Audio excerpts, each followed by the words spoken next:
Benedict, it's great to see you. Lovely to see you too. And you're here with The Current War. I am. I love this film, and I feel you. like it's a film America really needs to see right now. Someone asked last night in the screening we had here, it was the first time I'd seen it, and they said, why make this film now? And Alfonso sort of fell back on an answer about it being just about making the film that we made, not about doing it for a specific climate or passage of repeated time or echo of history that we're living through now. And yet, you know, these great men, these great stories, these great women, these great moments in time in our history, they're bound to have echoes. I mean, the manipulation of media through scaremongering, the idea of not listening and dealing with the tip of the iceberg message rather than anything below 140 character bit of writing, and just how people search for power in a time of fierce development, and all those things really mesh in. Yeah, with no, it was what's incredible. going on now. I mean, in grade school we learned about Edison, right? Yeah. It's like, oh, Edison, the light bulb. Tom to you, exactly. Yeah, He is. Tom. He's very familiar. He's very familiar to it. Right, for to Americans you learn American about it, but I culture. didn't really know about Westinghouse, like that. Yeah. That part I didn't know at all. Yeah. That whole like kind of city of industry and what was happening on the East Coast at the time. Yeah. And having you and Michael Shannon, it's just delicious to for you guys to inhabit these roles. And here you kind of play another genius, a little bit like an Imitation Game, but an American one. And I love the layering of this because you are we see you as a family man, and the wives play a really important part in like helping these men achieve greatness and then in turn change the world. Yeah, and also in Edison's case, his children, I think. And it's an interesting one. With Edison, it's about an obsession at a point in his career where he's well known and he feels infringed and becomes paranoid, controlling, egotistical. He doesn't, and a profoundly deaf man who stops listening, who chooses not to listen, as well as not being able to hear.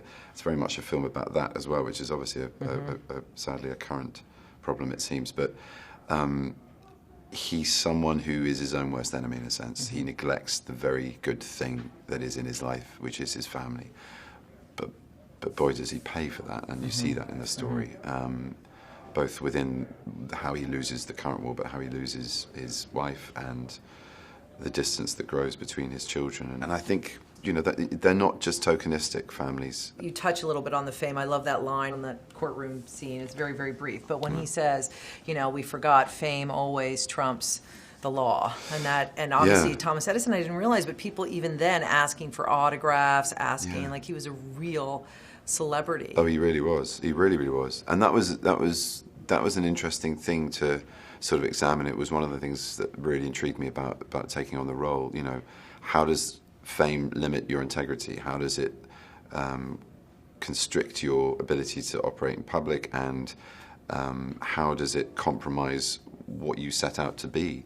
And I think Edison allied himself personally with his product so strongly that when that was being assailed, he did take it very personally. I'm sure there was an ego, sure there was, but he was, you know, a low middle-class guy, came from very similar, humble background to George Westinghouse. He was profoundly deaf. He worked on the railroad, age 12. There was a lot of, you know, struggle to get to where he was. So once he was there and realized the power that it's not just being an inventor, but it's inventing, researching and developing, which is something he very much set up with Menlo Park, which is still carried on now in Silicon Valley.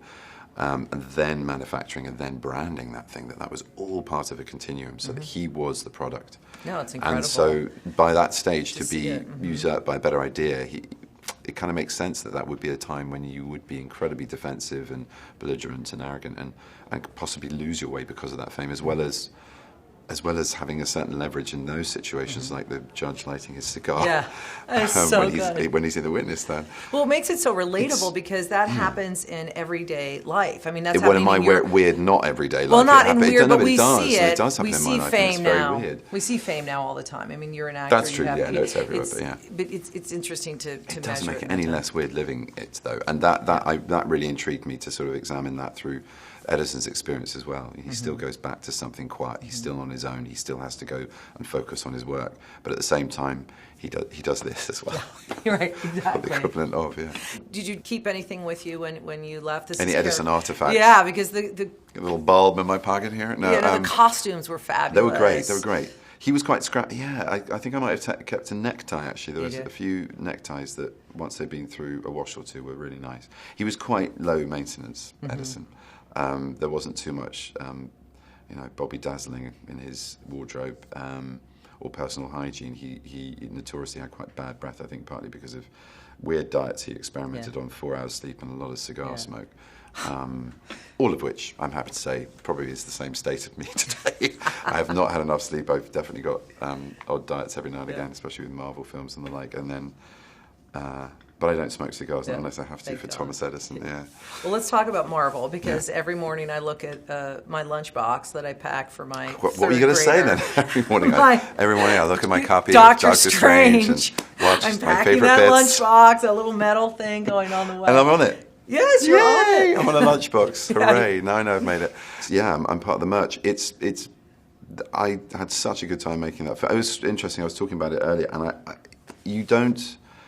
Of course, it's a healthy thing. It means you have some fluidity, especially luckily with the way at the moment that my playing out in this character is working out, and how I'm contracted to do a lot of other things. Not always the case. There are a lot of people there who are just getting out of the sweaty spandex. I need to put on the slightly newer costume for the next part of the franchise. And I've had some gaps, so I can continue to evolve, but also it gives me great stability knowing there's that to come back to. But that's all sort of retrospective logic as to why it's a good part to play. It had to be an intriguing role, trying to reinvent the wheel, both as a viewing experience, but also, as a new character in this new sort of chapter of the MCU. Is there another Sherlock coming, or are we not done? at the moment. We're done for now. Yeah, Okay. yeah. But that's not a newsworthy headline anymore. But it's everyone knows we're resting. Okay. As that sort of not very often used, but sort of weird acting phrase that's sometimes used by people who aren't actors. We're resting it. Well, you're but so never say good never. on everything. I love seeing you Thank on you. the big screen, and this Thank you. part, like all others, is Thank you equally very much. as challenging, and you rise to the occasion. Thank you very much. It's good, and the American accent is so fun. Thank you.